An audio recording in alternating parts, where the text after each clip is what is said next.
In my heart and mind, I always return to Atlantic Island Park.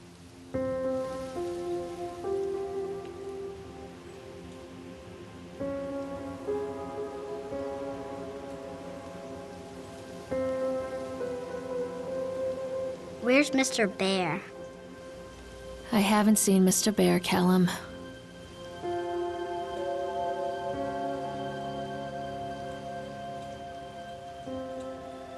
Stay in the car. I'll go and ask information.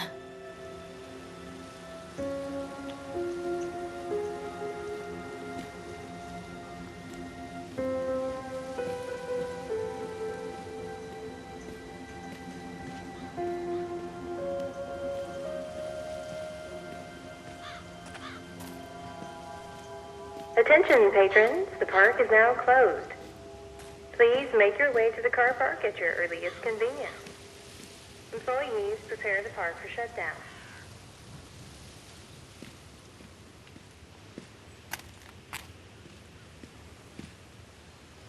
Callum was born the day this place opened. This is his favorite place in the world.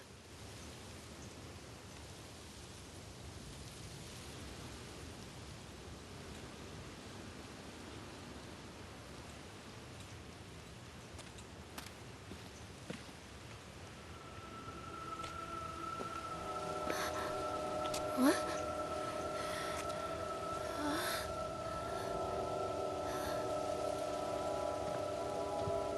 Hey, Lorraine. Lorraine. Don't blame yourself, Lorraine. People lose things all the time. Take a deep breath and think about the last place you saw your son's teddy bear. Hey, stop! I think your boy just ran into the park.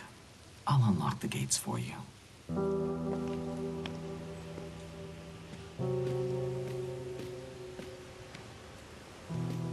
Wait up there for Mommy, Callum!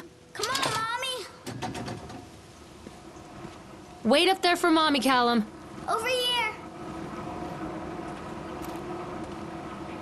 Callum, I told you to wait in the car! Catch There's me, something Mommy! special about the entrance to an amusement park. A line drawn between the real world and the world of whimsy within. On this side, the apathy of our everyday lives. And on the other, anything we might dare to dream.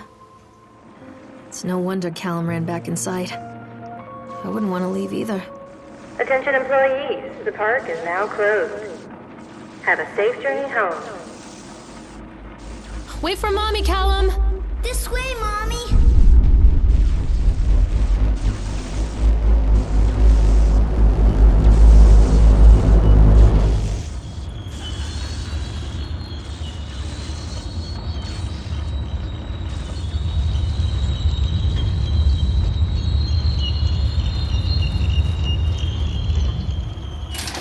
Oh, God. The park. What happened here? Come to Mommy, Callum.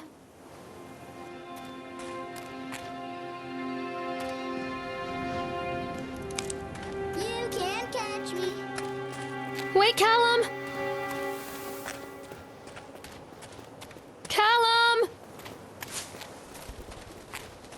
Callum! Where did you go? Come back, Callum.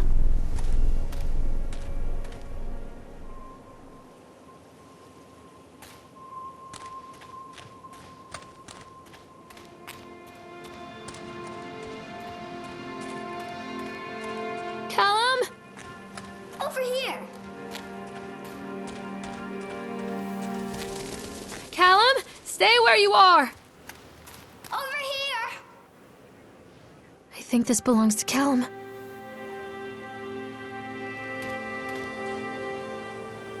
Chad the Chipmunk, huh?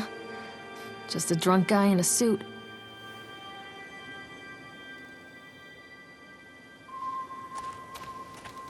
Come out, sweetie.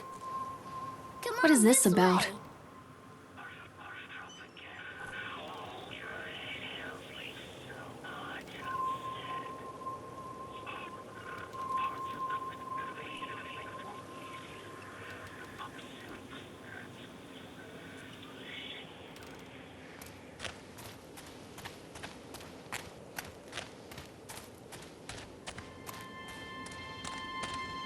Callum, come back here right now! This way. Callum, stay where you are! Come to Mommy, Callum.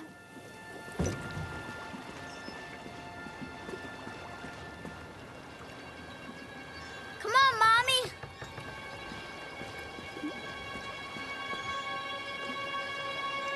Wait, Callum!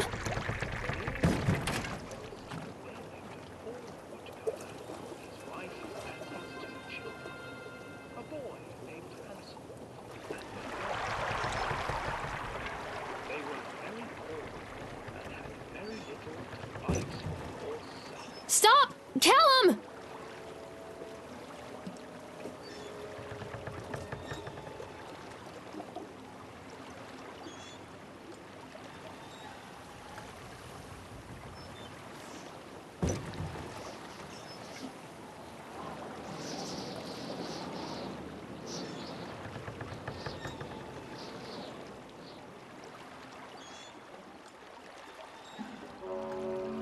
Near a great forest, there lived a poor woodcutter, his wife and his 2 children.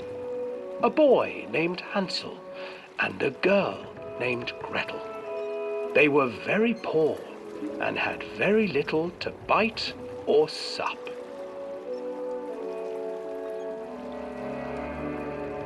"What will become of us?" the woodcutter asked his wife one night.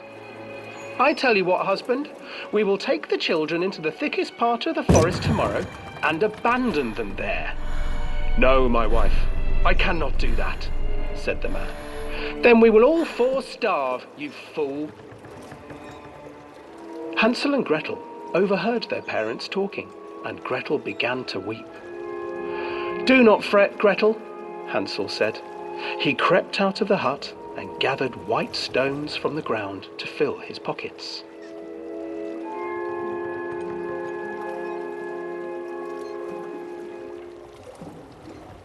The next morning, the woodcutter leads the children into the forest.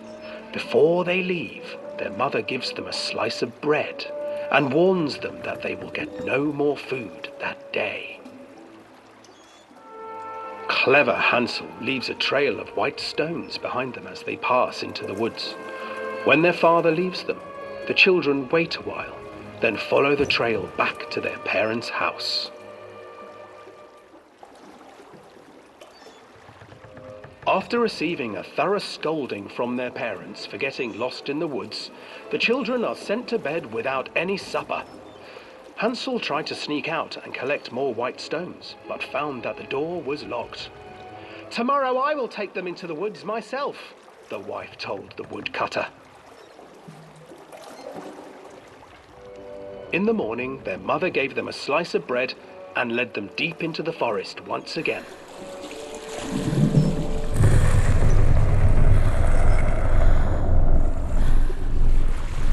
Hansel broke his bread into pieces and left a trail of breadcrumbs to lead them safely home. But hungry-eyed birds snatched up the breadcrumbs and his trail was destroyed. Abandoned by their parents and unable to find the trail home, the children wandered in the forest for 3 days.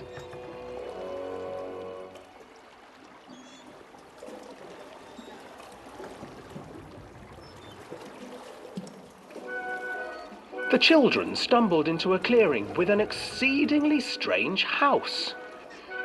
Its walls were made of gingerbread, and its windows were panes of clear sugar. Hansel, desperately hungry, ran forward and began to nibble on the walls.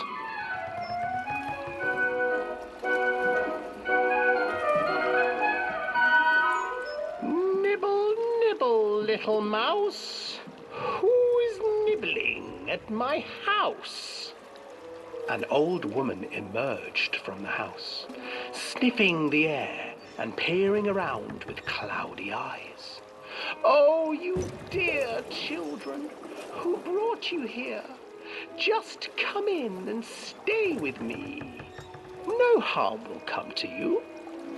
But Hansel and Gretel stayed back. for the old woman reminded them of their cruel mother. "Come, children, don't be afraid. I have something for you." The old woman offered them 2 enormous lollipops. The children took them and began to eat. "You see, nothing to fear here. Come inside," the old woman urged, and the children, still licking their sweets, followed.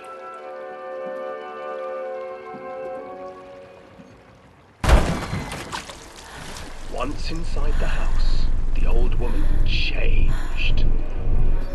She stuffed Hansel into a cage and put Gretel to work, sweeping and cleaning her hut.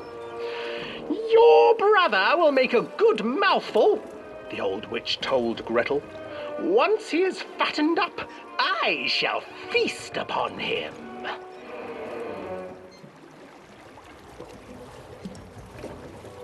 Time passed, and poor Hansel refused to eat, fearing the day that the witch would eat him. The witch, for her part, grew impatient.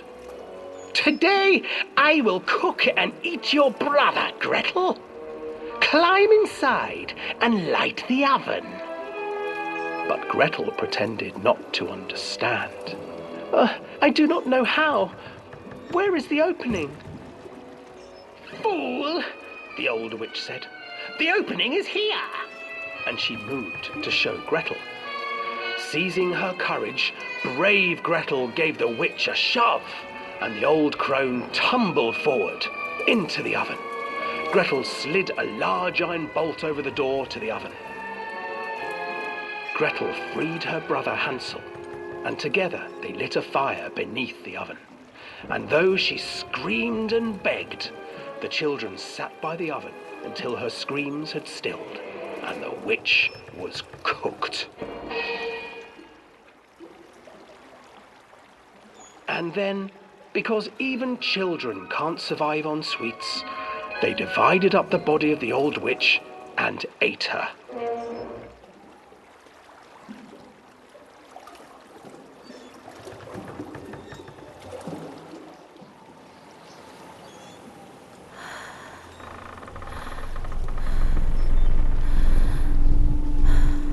Callum, where did you go? Callum, where did you go?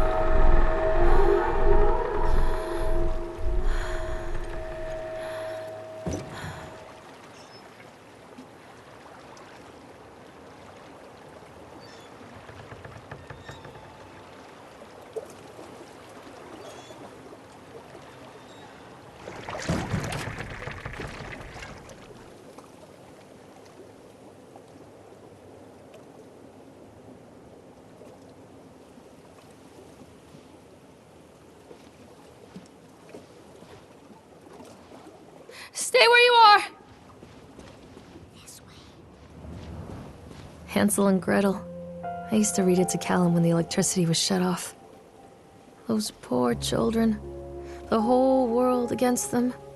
The forest, the birds, the old witch, even their own parents. I used to imagine that Callum and I were the kids in that story. Not mother and son, but brother and sister, hand in hand against the unkind world. We were always hungry, looking for our own house made of candy, looking for the sweetness that could take the pain away. Hunger leads people to desperate, terrible places where the tree branches reach like claws. Mommy needs to see you, Callum. Don't touch me. Where are you? This way, Mommy.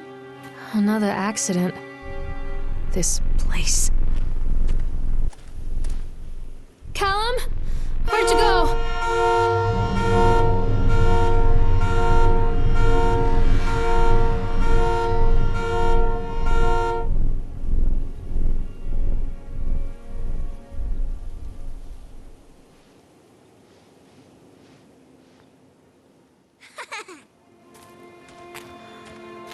Where are you? Callum? Here.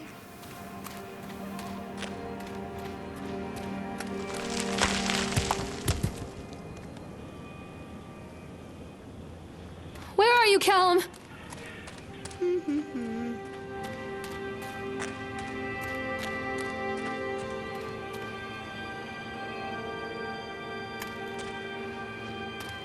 Callum! Catch me, Mommy.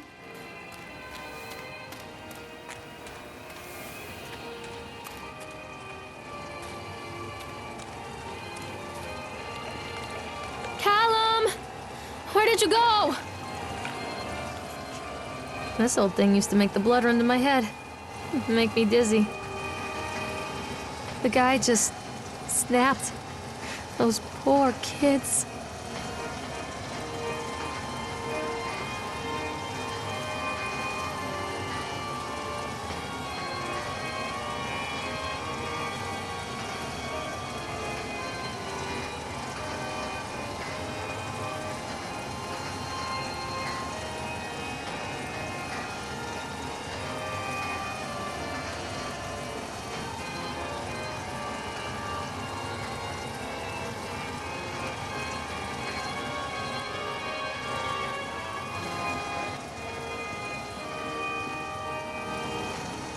Come back, Callum.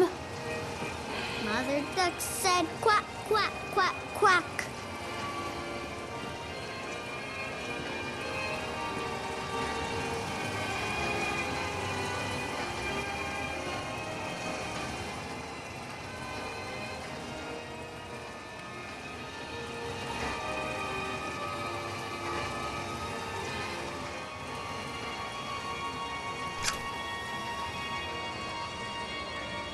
I'm not playing anymore, Callum.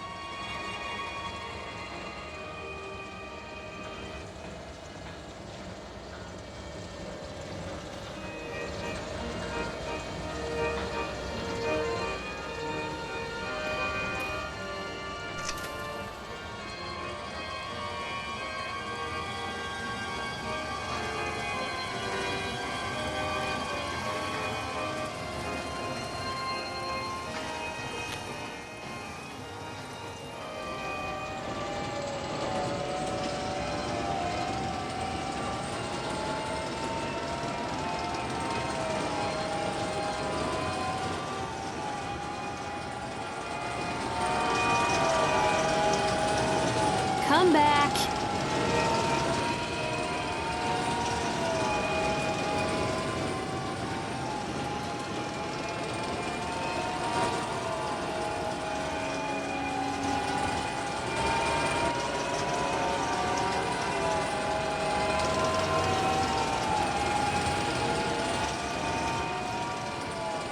Come out, sweetie.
Mommy needs to see you, Callum.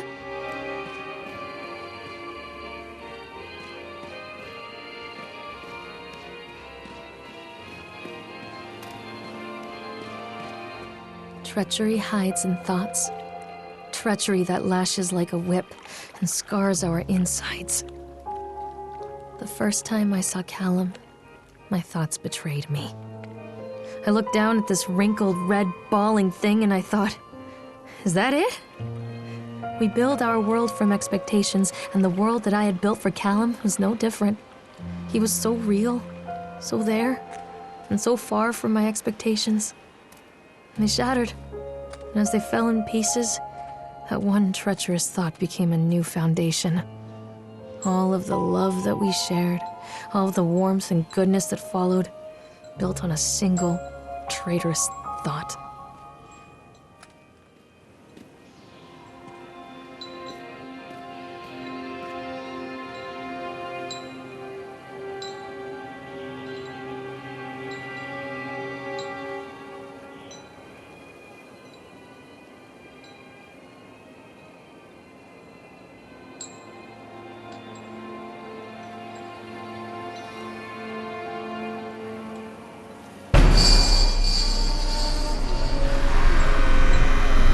Callum, tell Mommy where you are.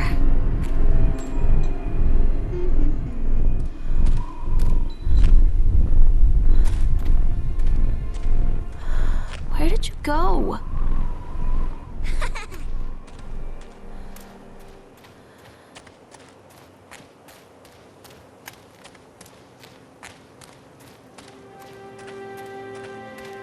Where are you?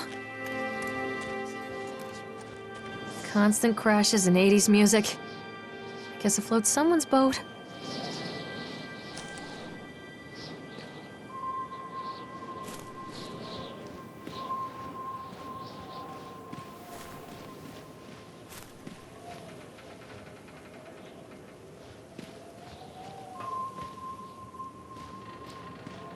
Callum, where are you?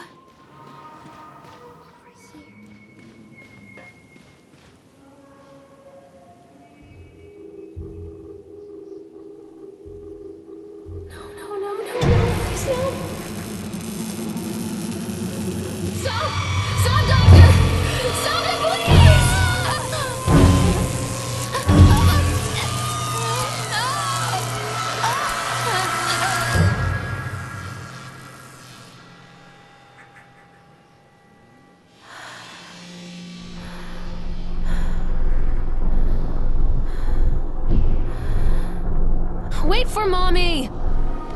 This way, Mommy.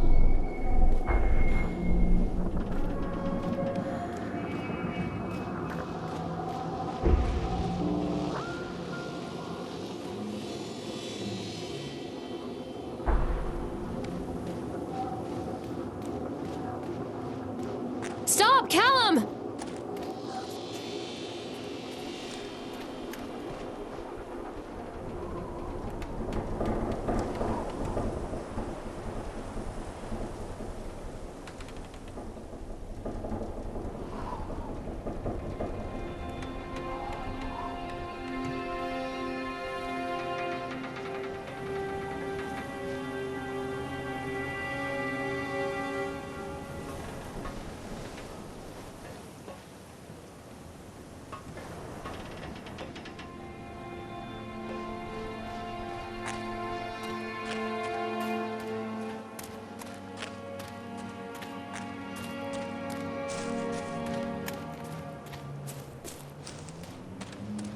Callum? This way.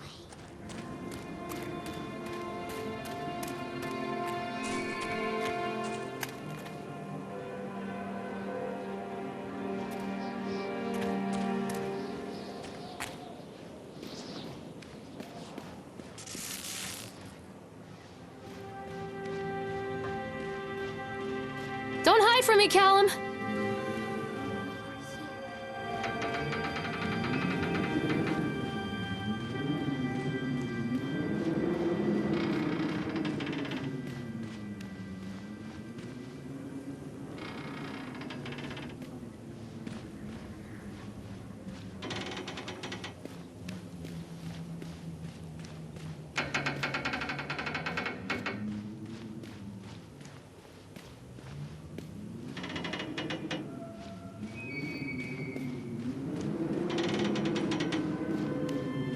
Hello?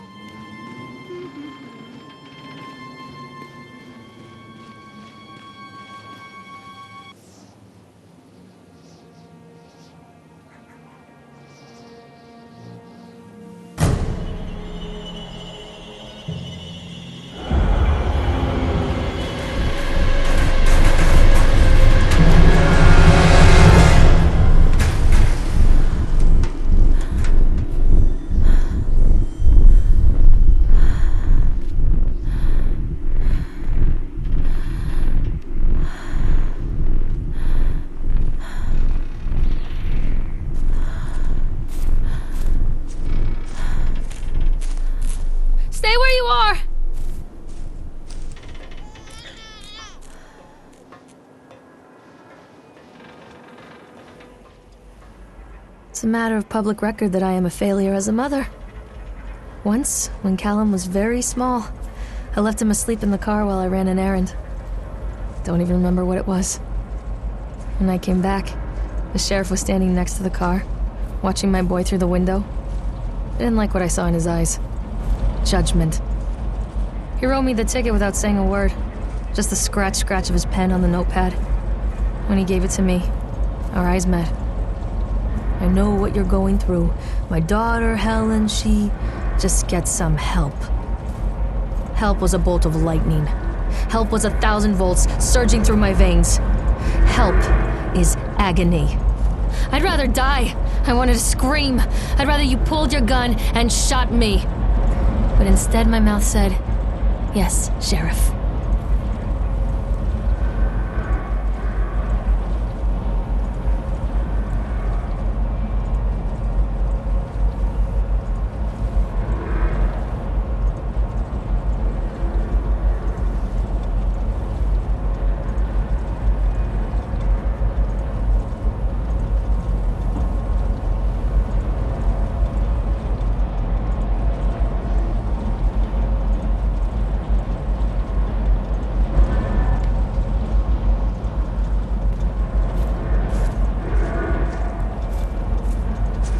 Stay where you are!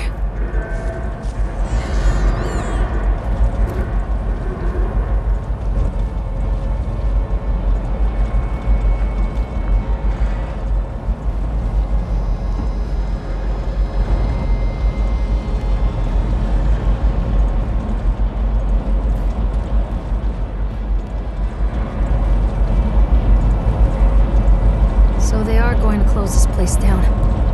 Doesn't surprise me.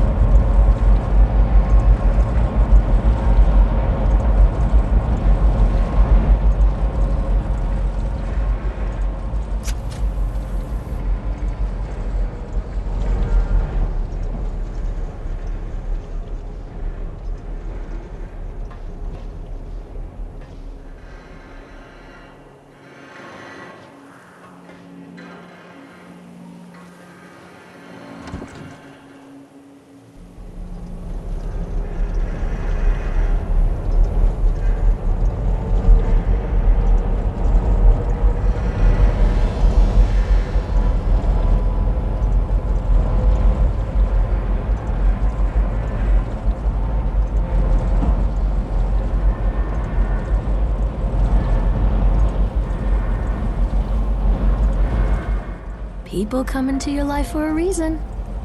Dad used to say that before Mom ran off. After that, he mostly just drank. Things were different for Don and I. When we met, I was sweeping the floor at Susie's diner. He came in with some workers, but he didn't try to flirt or cop a feel like the others. He just ordered a coffee and sat there, watching me. When my shift was over, he offered to walk me home. I don't know how to describe that walk. We talked and laughed and eventually kissed. It felt like love. It felt like a fairy tale. I can't tell you if Callum was made that night or one of the ones that followed, but I think it has to be that night. That one perfect night. Don and I moved in together, but then, well, he died. According to the supervisor, his safety harness failed when he was working on the top of the Ferris wheel. Don was there one moment, and then gone. Sometimes people leave your life for no reason. I was 3 months pregnant with Callum. Fairy tale fucking over.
Mommy is coming, Callum.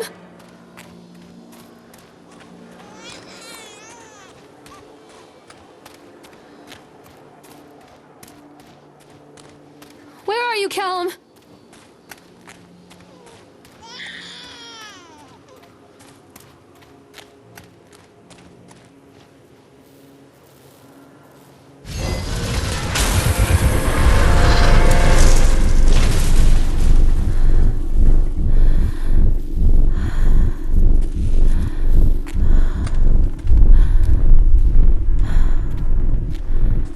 Come to Mommy, Callum! He's watching you.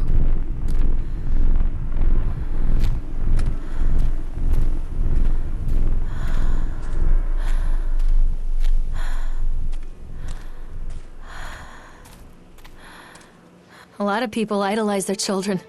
You hear them talking about their kids and just the way they talk, their fucking voices make me want to vomit.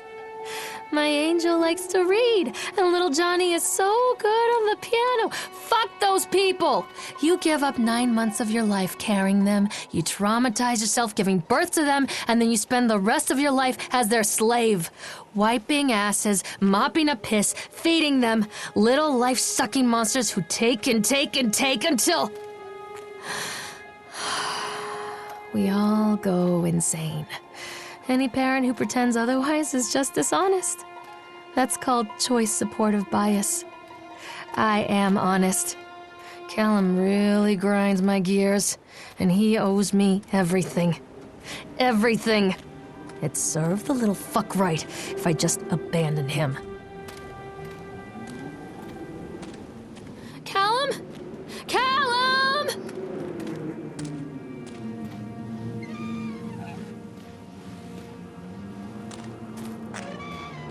I always wanted to ride this one.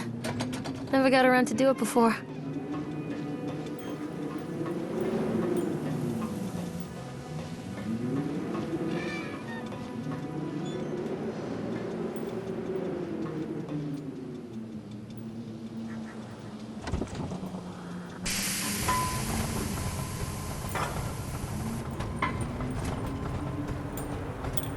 What do you want? We need to talk about Callum. What do you mean? What have you done to him? That's insulting. You and your boy are everything that this place doesn't want. The antithesis of what we stand for. Where is Callum? The poor child. He tried so hard to do what he was taught. He even left you a trail of breadcrumbs. But the park is just so hungry. Tell me where my son is. The witch has him now. Has both of you. No happy ending here, I'm afraid. Just leave me alone. Fool. You always were.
The witch awaits.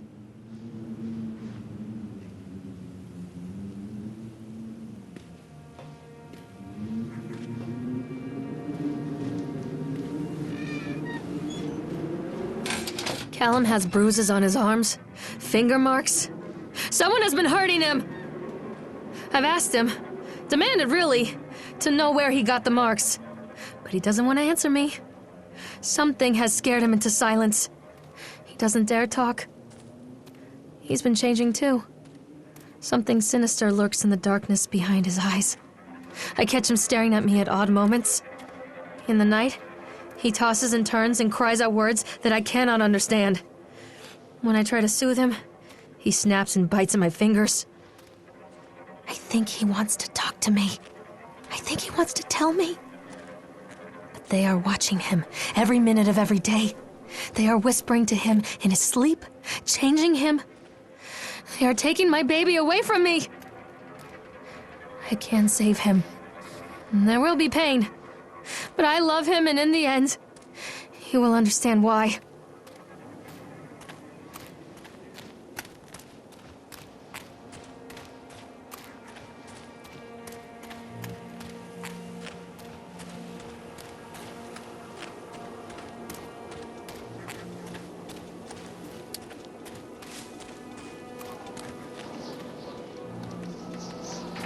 This isn't a game, Callum!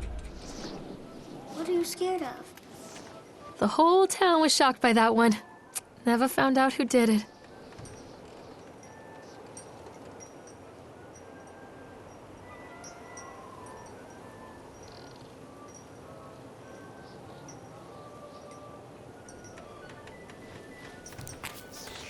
I'm not playing anymore, Callum!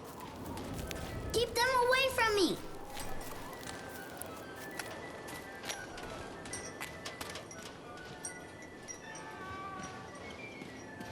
Callum, where are you?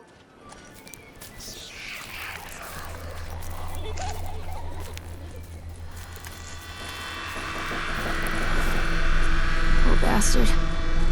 Who did this to him?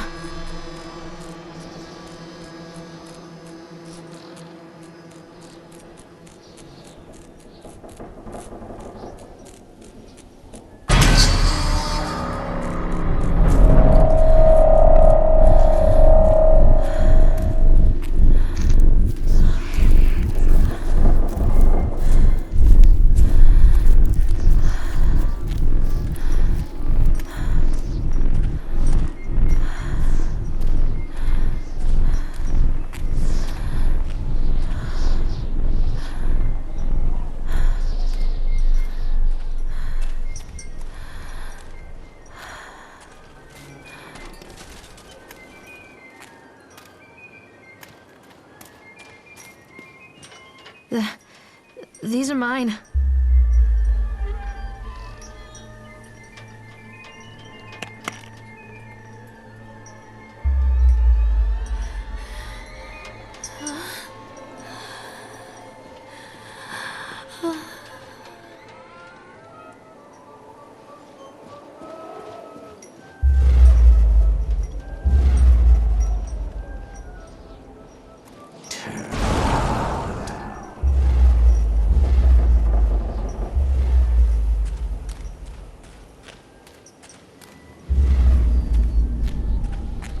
Don't touch me!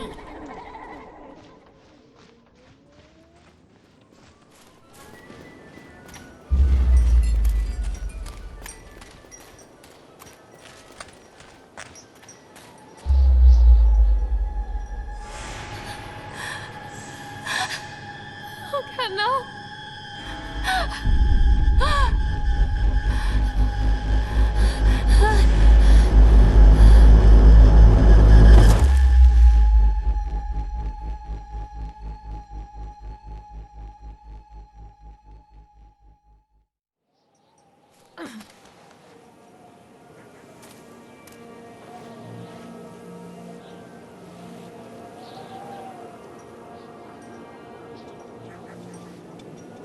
The park is a collage of contradictions all of its own. Millions of people die every year in car crashes, and the park has little cars designed specifically to simulate that action. Hear the children scream with joy. In the sideshow alley, you can walk away with 15 cents worth of mass-produced Chinese teddy bears while a grinning carny pockets your hard-earned $5. And what secrets lie beneath the sullen waters of the lake? The tears of jilted lovers, the soiled condoms of illicit affairs, the clotted blood of the lonely suicide. And the face of the witch looms over it all. I've always despised her toothy grin and warty nose. I hate that sparkle in her weathered, watchful eyes. I think Callum is waiting for me. Inside.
After they let me out, they gave me Callum back and sent me home with a handful of breadcrumbs. Home, bittersweet home. I barely recognized it. Where there had been color and light, there were shadows and regrets. Where there had been warmth, there was a bone-deep coldness that never went away. I tried my hardest to keep the ghosts at bay. Don, watching from the dusty corners while I tried to teach his son to read. My father, coldly assessing me and finding me lacking. I devoted myself to Callum and did the things that they told me. It will get better, they said. Every day will be a little better than the last. I'm in the woods now, lost and afraid. Things never got any better.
One day, over the hills and far away, Mother Duck said quack, quack, quack, quack. But no little ducks came back.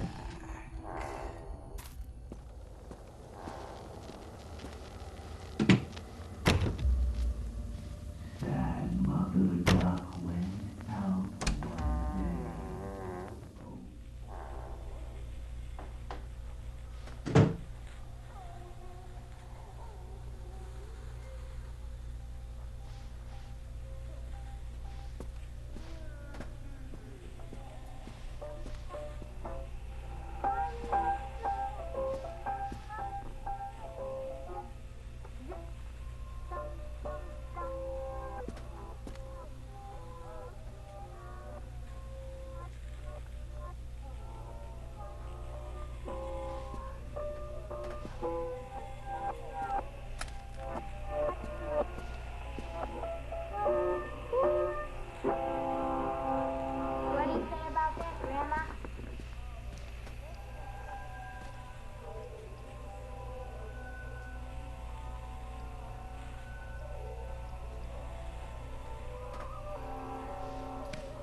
Stories are told again and again, and from their shape we build our understanding of the world.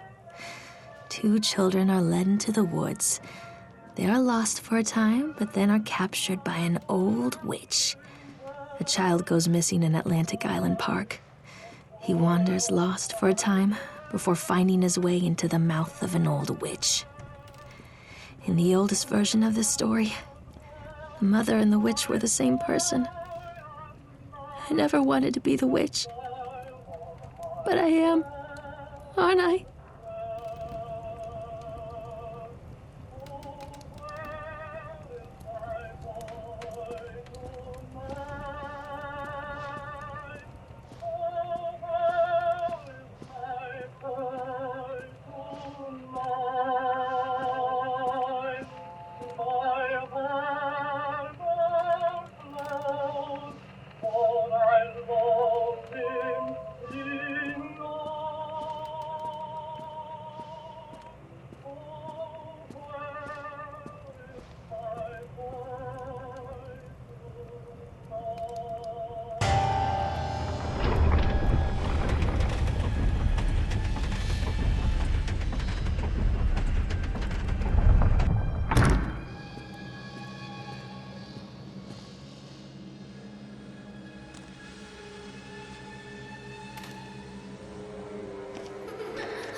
Callum? Callum?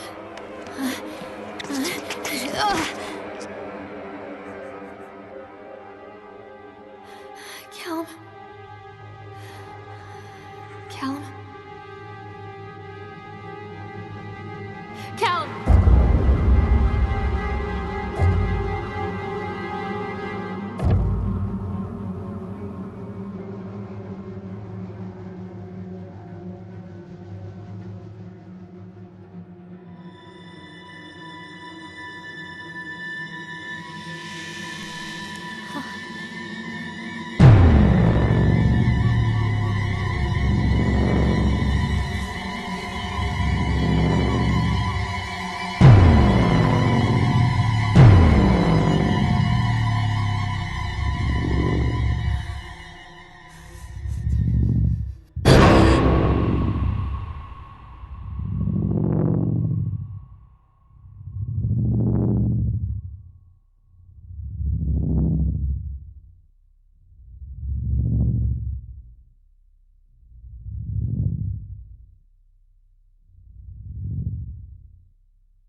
Hey, Lorraine. Lorraine. Don't blame yourself, Lorraine. People lose things all the time.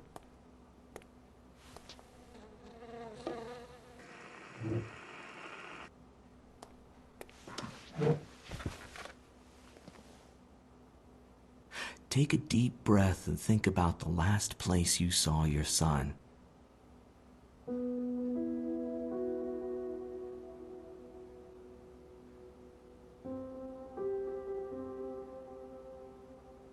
In my heart and mind, I always return to Atlantic Island Park.